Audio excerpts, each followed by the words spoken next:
Alright, hello, it is new set day. So, you know what that means. We gotta play some Magic Arena.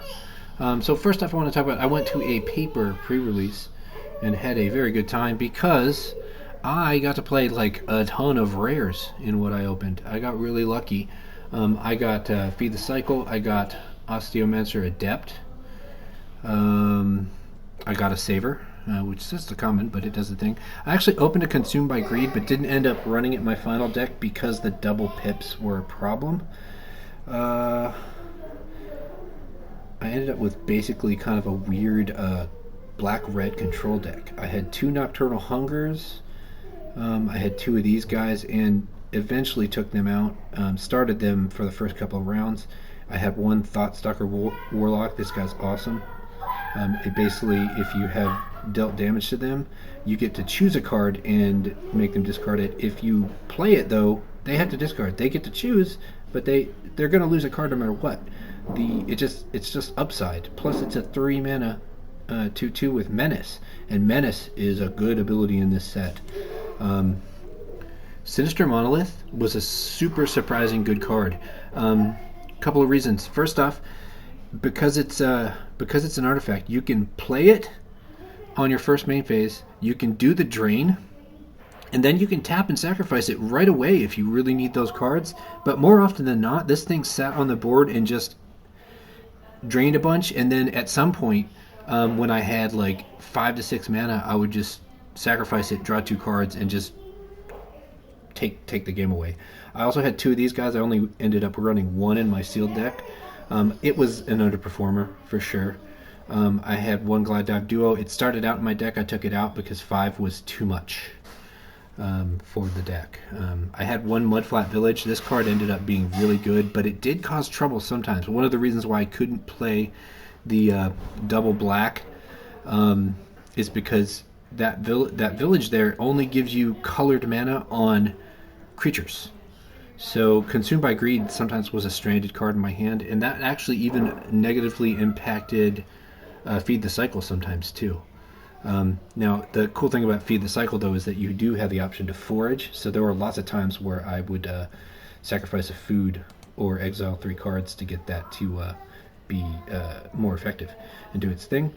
So then the reds were most of my rares were. I will say that people played Warsqueak like crazy, and it did good work. Like, this is a surprisingly good card. Don't sleep on it. I don't know that it's going to necessarily be as good in draft, but in sealed it was fantastic. Like, I got real close to dying from this card on every match that I played. Artist Talent I had, there was one game where I went off with it. Otherwise, I do think it's probably too slow. The card ability there on level 1 is something, though. It's actually pretty good. If you don't have another way to do that, that's actually a really nice way to boost your card selection. I had one copy of Blooming Blast. I won a couple games off the back of this card. A lot of times, if you're casting it late, it's great to give them a treasure. If you're casting it early, you don't want to do the treasure thing. You just want to deal the 2 damage, kill the creature, and move on. I had a Coruscation Mage. This guy was awesome. It helped me finish one game out. It interacts really well with Artist Talent. I like Playful Shove. I didn't have one. This guy was really good in other people's decks. I didn't have one. Sazakap's Brew I had 2 copies of. Love this card. I never once used it for the combat bonus, but it turns out I probably slept and lost a couple of times where I could have really hosed an opponent by gifting them a fish and like winning a combat and going up 2 cards. Like, this card is very good, especially if you're in a Spells Matter deck, which I was. You know, you could trigger Coruscation Mages any time you've got something like Prowess. That's going to be affected by that. Take Out the Trash is great. I didn't have one. This guy's really good, the Whisker Quill Scribe. But I had 2 copies of Byway Barterer. This didn't even start out in my deck, but then at one point somebody played it on me, and I realized, oh, 3/3 Menace for 3? That's amazing. Even without the other text. So, but what ends up happening with this guy is if you get him late, or even if you get him early, a lot of times you end up with 2 useless cards in hand. anytime you expend 4, you discard your hand, you draw 2 cards. So, like, if what I really needed was a removal spell, and I had a bunch on my deck, then expend, get that removal spell, and deal with whatever things I'm worried about on the board. So this guy was insane. Having 3 of them was nuts. Or sorry, 2 of them. Having 2 of them was nuts. I had one Kindle Spark Duo. This actually combines really nicely with Artist Talent and Valley Flamecaller, which I also had. So there's another rare that I had, Valley Flamecaller. This just makes all of your lizards one better as far as damage, and it even affects the otters too. So when you play Coruscation Mage, have this guy in play, and then play a spell, each otter does 2 damage instead of just 1. So this is nuts. Valley Flamecaller is bonkers. That's why it's a rare. What else? I had 2 of these Frilled Spark Shooters. This has Hidden Reach. I had at least 2 opponents attack into it, not realizing that I could just shoot their birds out of the sky. Now, they may have been bluffing. I think they were bluffing. But still, guy's awesome. When you can make it a 4/4, it's even better. And I also had Dragonhawk. This card is absolutely insane. It is a bomb and a half because when it comes into play, if it's the only creature with power 4 or greater, you get to exile a card. Now, you're probably not going to get to play that card because you just spent 5 mana on making a Dragonhawk, but any cards that you don't play with this bolt or shock the opponent. So at the end of your turn, if you haven't played that card, it's a win-win. You're going to lose that card, but you're going to deal 2 damage to the opponent, and if you're ever in a situation where you have, let's say, 3 or 4 guys on the board, like I had games where I just attacked, didn't matter whether they took the damage or not. Then I revealed 3 cards, and at the end of my turn, I dealt 6 more damage to them. It's just enough to close out the game on its own. So Dragonhawk is bonkers. I can't believe I had that, and that wasn't even like my promo card. My promo card was Artist Talent, I think. So I had that, and then in my gold, I had some cool stuff too. I had one of these Cindering Cutthroats. It was okay. I feel like there's something else that I'm missing. I did have some other gold that I couldn't play that was in other colors. Like I got the green-blue one that's supposed to be really good, and I did have a squirrel. The one that this is the card, Mind Drill Assailant. I had one of these, and every time I played this thing, they just couldn't get through to me. And I only actually had it be a 5/5 once, but as a 2/5, like it just stalled the board and let me do whatever I wanted. So I do like Mind Drill Assailant. Now I do think in draft it's probably less good, and you really do if you want to be doing the threshold thing. And I do think that it's harder to actually make this go off in black and blue than it is in green and blue.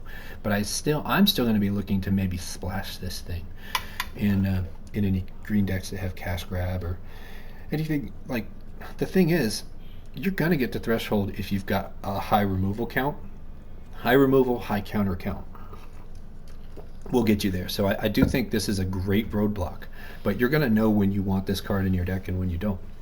So without further ado, let's go ahead and get into an actual draft. This will be my first draft. So I'm gonna say that I probably have a skewed version of what's good and what's not because of the fact that I played Sealed. Sealed, you get 6 packs, and you build the best deck with 6 packs.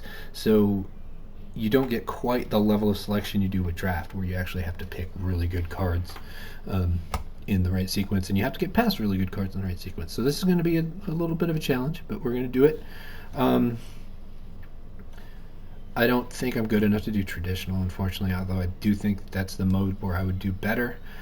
So then the only other thing to do is just talk about the color pairs a little bit. We got white, blue, bird folk. Birds bring bonuses. Birds like to play with non-birds too. So that's one of the things that's interesting. It's not just draft a bunch of birds, it's draft a bunch of birds and a bunch of beefy ground creatures, or maybe not so beefy ground creatures. You know, maybe you've got some valiant guys that you just want to put a little bit of counters on. Blue-black is going to be your rats. They're going to care about threshold. They're going to have a lot of backside, be able to defend, and just want the game to go long. Black-red is lizard folk. Like the Valley guy that I had there. Spells matter, and they say here that you want to do artifacts, energies, I don't think I saw that so much, but I do think that they do want lots of menace creatures and lots of death touch and things, lots of cool little abilities that do things. You might also see a few forage effects here. Raccoon folk, they care about the expend costs. That's where a lot of the mana dorks are going to be too. It did seem to me like green red was very good. Rabbit folk, that's just going to be your classic go wide. You've got lots of rabbit tokens. You've got like a rabbit Keldon Lord, and then you've got a little bit of sharing with the valiant abilities and stuff. But mostly it's going to be about having tokens and going wide and doing like alpha strike effects to make your team do a ton of freaking damage. There's a white rabbit that gives every creature +1/+1. That is great. Batfolk, that's going to be your Orzhov mechanic for white black. That's where you just do little bits of chip damage, little gain 1 life, drain types of effects, and then get rewarded for doing so. You're also going to have a lot of flying in this kind of deck, and you're just going to be monkeying with the life totals. So it's gonna look like you're maybe losing or being even when all of a sudden you're going to go up because you're going to gain by draining or doing something. Autofocus is your classic red-blue spells matter. I don't think Autofolk are necessarily going to be strong in draft unless you get past the good stuff. Squirrel folk care about forage. Going to be your black-green. That's where a lot of mana dorks are going to be. And then you're also going to have a lot of like give your team buffs and counters through foraging. You're also going to have a lot of graveyard manipulation with squirrels because they care about the cycle of life and death. Mouse folk are your standard valiant aggressive deck. That's probably what I'm going to try to do here because it seems to me like in draft at least you're going to be able to do really well. It all depends on what we open up here because this is going to be a human draft. And frog folk is your basic nonsense deck. They have lots of cool abilities that trigger when creatures leave play without being killed. So like they bounce their own guys. Funny, frogs bouncing. I like it. They have the Pawn Prophet, which allows you to draw a card. It's a 2-mana frog that you're supposed to blink in and unsummon a ton of times to get bonus value.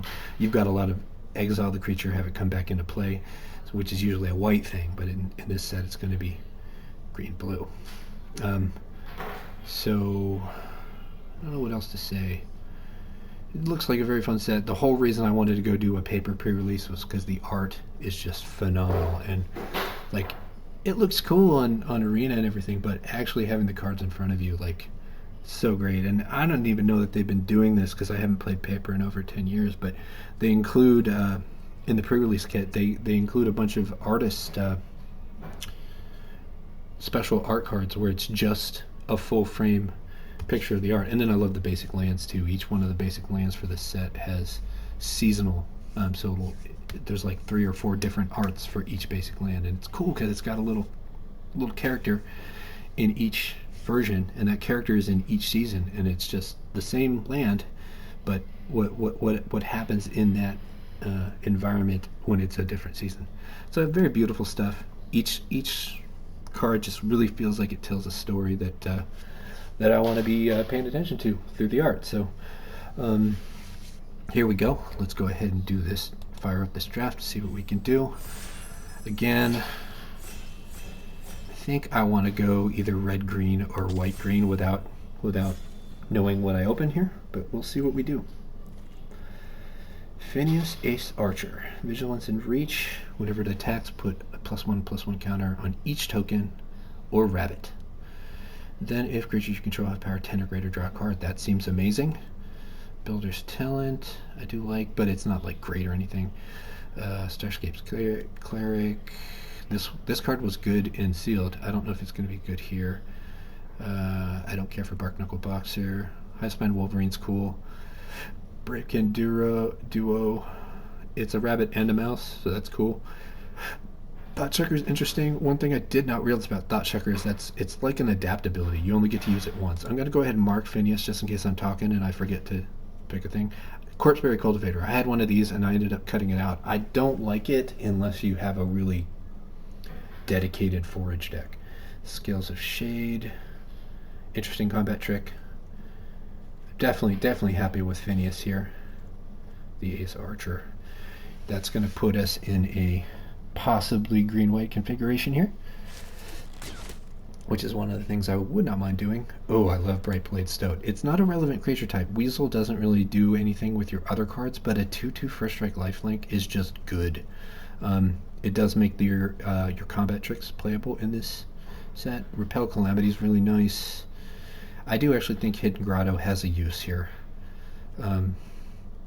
You either have a deck that can really use it, or you have a deck that just likes the Surveil. Life Creed Duo, I like this one, but not here. Like with the choices I have here, probably Agate Assault is maybe the best card in this pack. Might of the Meek is neat. We may end up getting a few of those if we splash, but I think we're gonna try to stick to green white. It could be that this Archer is our only splash card. Like we could be white red with a splash for this Phineas, because Phineas is good. It's good enough to try and make it work. Shortbow is fantastic. This guy, Worn Elder. Cards like this have been good for the last 3 or 4 sets, and I would say that this is no exception, because if it was typal in some way, if it only gave rabbits or mice the +1/+1, it would definitely fall off. But the fact that it itself is a bear and then it does this thing for only 4 mana, usually this effect costs 5, makes it pretty doggone strong. I do think Shortbow is the more versatile card here. Just think about this 2/2 here with the Shortbow on it. Also, equipment triggers your Valiant, and with it only costing 1, you can basically pass this around to your whole team if you have any cards with Valiant. No, I don't like that guy. This is actually a good top end, but it's not going to be a thing. Even if I am going to be white red, that's not going to be what I'm doing.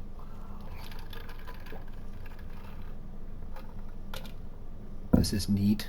I don't think it's what we pick here. Plume Creed Mentor is definitely not it. I don't think. Bravekin Duo, it's just not very powerful, but it is cheap. I'm taking that here unless Heaped Harvest is good. Wow, so this gives you a land both when you plant and when you sacrifice it. That's interesting. I'm really interested in this, but I'm going to take the Bravekin Duo, not because I think it's really good, but I think we're going to be wanting to do the cheap creature thing, and that's one way to do it. And it's also relevant. This is both a rabbit and a mouse, so if we have some cards that care about that, it's going to matter. Like Rabbit Response, that's a good one. Waxwing Witness, no, that's not something this deck is interested in doing. Honored Dray Leader. So it gets bigger, gets counters for squirrels and food. I think this Mana Dork here is just better in this instance. Yeah, I really do. Mana Dorks are still amazing. It just guarantees that you're going to be playing a better thing on any given turn in the game. Plus this also fixes for color, so if we do end up with a couple of red cards of some kind, this is cool. No, I don't really like this one. It's too expensive. You end up having to spend 7 mana. You do get a food for your trouble, but Banishing Light or Baker's Bane Duo, I think Banishing Light is just versatile enough to make it really good. And 3 mana removal is, weirdly enough, I do think it's a little bit slow in this format, but it gets anything. And so far, I have not seen people playing a lot of enchantment removal. There is some, but I haven't seen it in play as much. Polywallop is fantastic. Oh yeah, we already saw Heap Harvest. Rush Shield Rampager is good, but we're wanting our curve to be lower. And since we don't have any frogs, I'm going to say this first Worn Elder is just a better card for me. Come and Get It, I like. A lot of times you can give them the food to get the indestructible, and that's just better for you. Treetop Sentries, you're a squirrel archer. We can draw a card if we forage. Too far reach. There is just so much reach in this set. I'm going to go ahead and go with Crumb and Get It. I've just seen that card do really well. Veteran Guard Mouse is, I think, I'm going with a rule that Ben S. has often said. When you have two cards of similar power level, and this is arguably maybe a little bit better, you go with the cheaper one. Ben Zek. That's an Australian Magic player that's friends with some of the people that I listen to.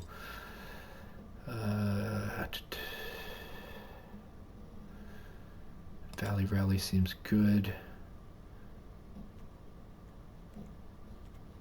High Stride. Interesting. I'm taking the Valley Rally. I don't know that it makes our final cut, because this card here is a white card as much as a red card. We got nothing good here, so I'll just take the Mind Drill Assailant. There's no way we're playing it. Pearl of Wisdom. Nothing we can really play. Light Shell Duo. This card was amazing in my pre-release. That Surveil matters, and the prowess actually matters on that a body that large. This is really cool, the Season of Loss, but it's not going to make my deck. Wandertail Mentor is very nice. We do that, we're doing 3 colors.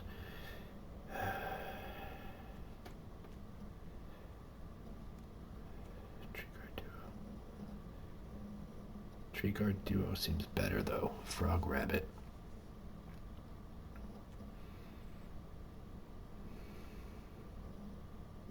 I don't like the Sunshower Druid. Warren Elder or Tree Guard Duo.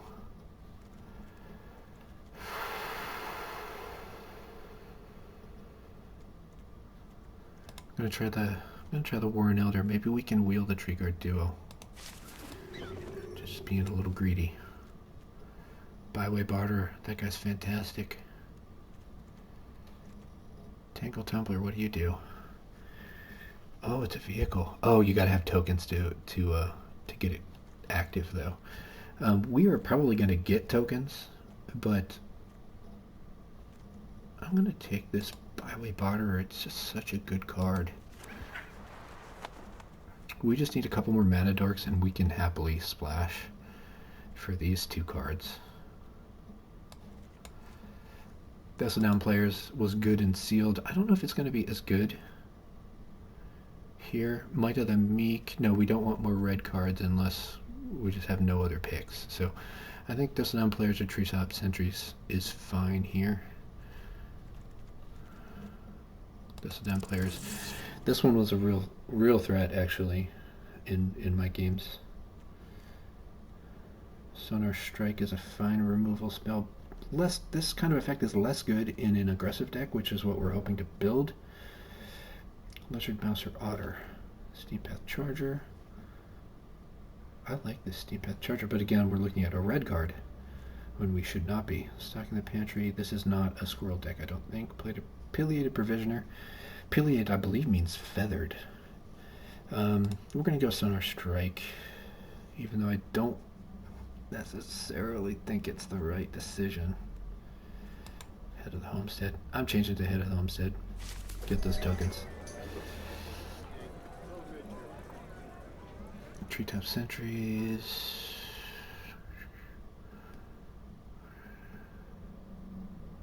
Yeah, I like this Hazard Root Herbalist. Top Hatch Formation is actually pretty decent too.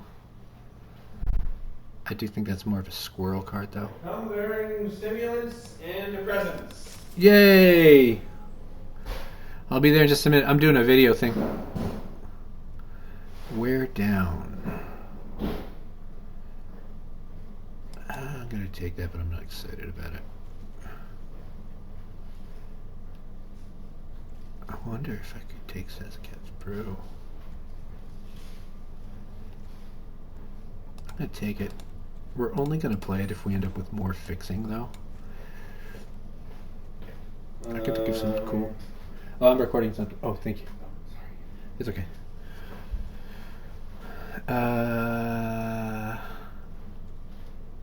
So it's either Veteran Guard Mouse or the Rush Shield Rampager. Raccoon Mouse. We're going on the relevant creature type on that.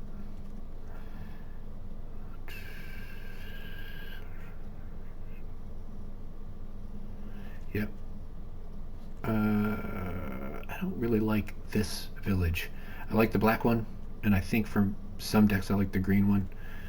The white one is not one I'm excited about. So I'm going to take this because it will get me a mountain when I need it. So I do think we're still hoping to get one more thing that does us a little bit more work on this front, but we're going to try to minimize the number of red cards we take and hopefully get at least one more card to fix. Top sentries. You know, this feels like a card you want to have one of. So I'm going to go with it. Going to take the uncommon here. Affiliated Provisioner, sure. 2 cards at 5 at our top end. I'm really not looking to get any more 5s. What does this Season of Gathering do? Vigilance and Trample, so I can get 5 counters worth. Destroy all permanents of the chosen type, so I can basically Shatterstorm or kill all enchantments. Draw cards equal to the greatest power. Interesting. I think that is the best card here, but what does this Salvation Swarm do? Salvation Swan, sorry. Yeah, it's not for us, I don't think, because we're not the bird deck. Seedpod Squire? No, we don't want that. Yeah, so I'm taking the Season of Gathering here.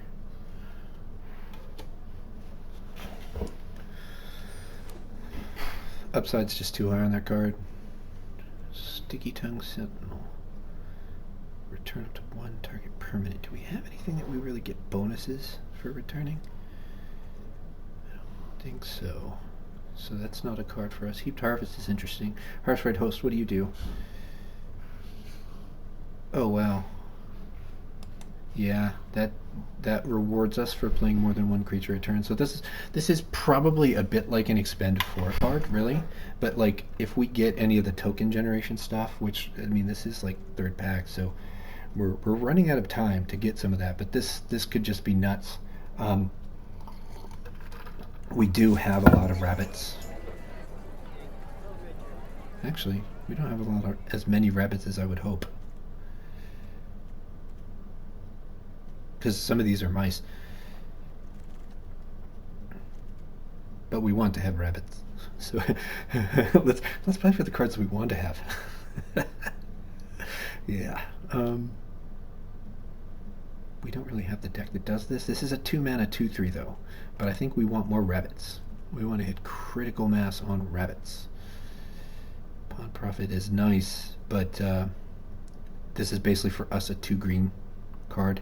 And that is very good. But it's not for us. Rabbits are just so much better. Interestingly enough, Changeling is pretty good too. But we want the Warren Elder for sure. There. Longstock Brawl. Oh, that's for sure a thing. We're going to mark that. I don't like the sword. Rabbit Response is cool. But no, we want this Longstock Brawl. So we get the counter if we give them a fish. We fight no matter what. I like that they brought down the costs on these fight spells, because the real cost is having a creature that can tussle, that can brawl, and win that brawl. And also you're stretching your neck out a little bit whenever you cast one of these. So the fact that it's a sorcery is a thing, and then you basically give the other player a chance to play something at instant speed. So making these things one, it does the thing where you're still punished when you're supposed to be punished, and then it's still a really good card when it needs to be a really good card. So Intrepid Rabbit, fantastic. Fantastic common here. Better than second short bow, I think. Very easy to have this come in with a buddy. And this +1/+1, when it comes with a buddy, it's actually a +2/+2, and that makes a huge amount of difference, or at least it did in sealed. So here, with nothing to pick, I'll gladly take a pawn profit.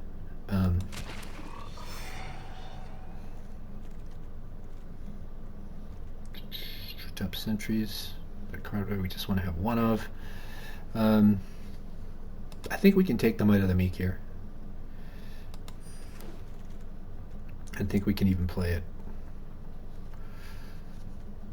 High stride, not excited about that. I'm gonna take it, even though there's an uncommon there, just because we might side it in after we play a game or two and go, I wish we had that card. Yeah, easily another rabbit here. This is interesting because you can return Fountainport Bell and get some crazy stuff going. Bark from Harvester, that's what I'm picking. Well, no, Might of the Meek.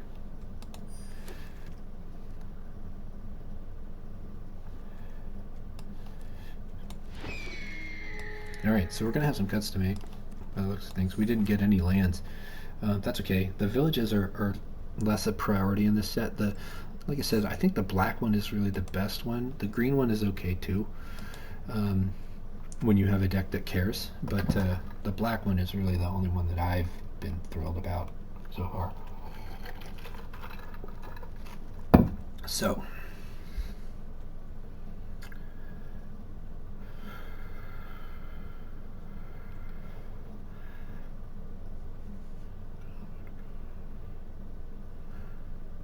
See you later, Valley Rally.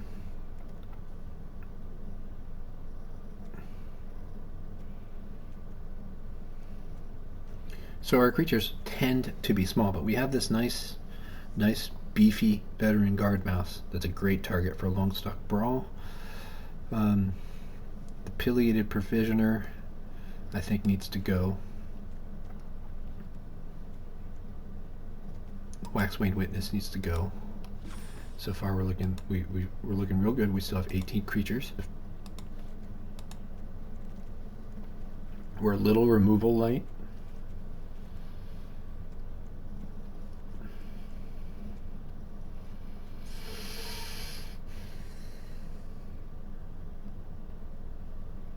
I like Harvest Raid Host a lot. They just made all of these 3-drops with upside. It's fantastic. We actually don't generate that many tokens, so even though this is a rabbit, it's a 1/4 rabbit, so it's more of a defensive rabbit.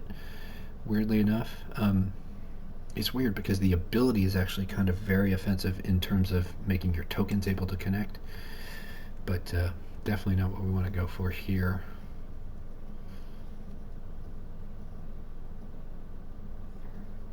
Phineas is not that great. It's cool and it's going to do work for us, I think, but it's definitely not as impressive as my first impression, based on this deck anyway. I just didn't get. I don't think I got critical mass on tokens that I was looking for.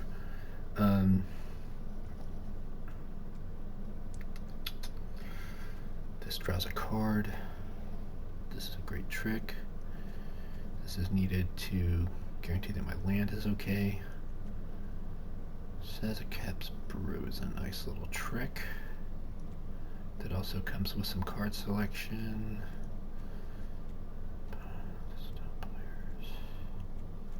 Are you a rabbit? No, you're a mouse. This only gets the weaklings, but it can get Phineas. And they go straight to the battlefield too. So we can get our elders back. That's just really nice. So I think Treetop Sentries is gonna go. Oh well, let me look at that again. Treetop Sentries, are you I know you're an archer. Where did it go? Where did it put you? Where the heck did it put it? Oh, there they went. A squirrel. Yeah, they're a squirrel. So I don't feel bad about cutting that from the deck. Season of Gathering. Yeah, that's a good top end. Head of the household. Head of the homestead, sorry. So we got 3 cards to try and cut.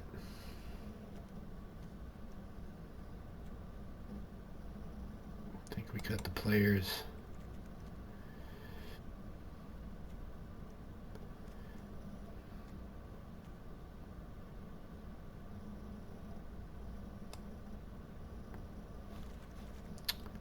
There's some cool stuff going on with Bravekin Duo and Might of the Meek, and just our stuff that targets things. It's rather nice. This triggers Valiant too. It's really good with the Stoat.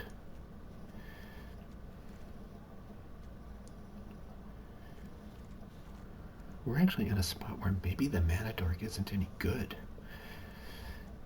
Did I just say that for real? No. Rabbit.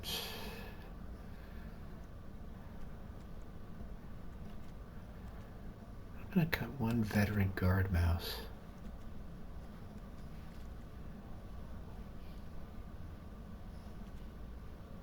So the thing about Fountain Port Bell is it does put the land on top, but you do get to cash it in later to basically cycle.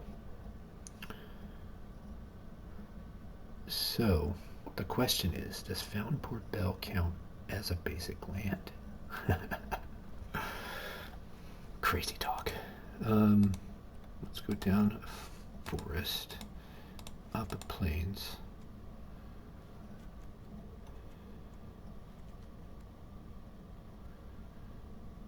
Maybe Might of the Meek is just the card that draws for us and does what Sazakap's Brew does.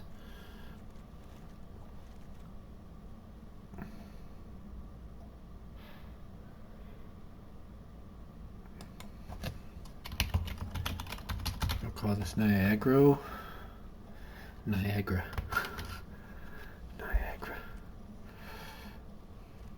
Get your Blue Chew today. Where are my beavers? So I'm going to go down 1 mountain, I think, and up a forest. Because we really want to be able to hit the Pawn Prophet. We really want to be able to play a 3-tree Root Weaver if possible. We've only got 4 red cards, and really it's only 3 because these can be played with plains anyway. So we do want plains to be the most prevalent color in our deck. But I think that's it. So we'll take a break and come back to play some matches.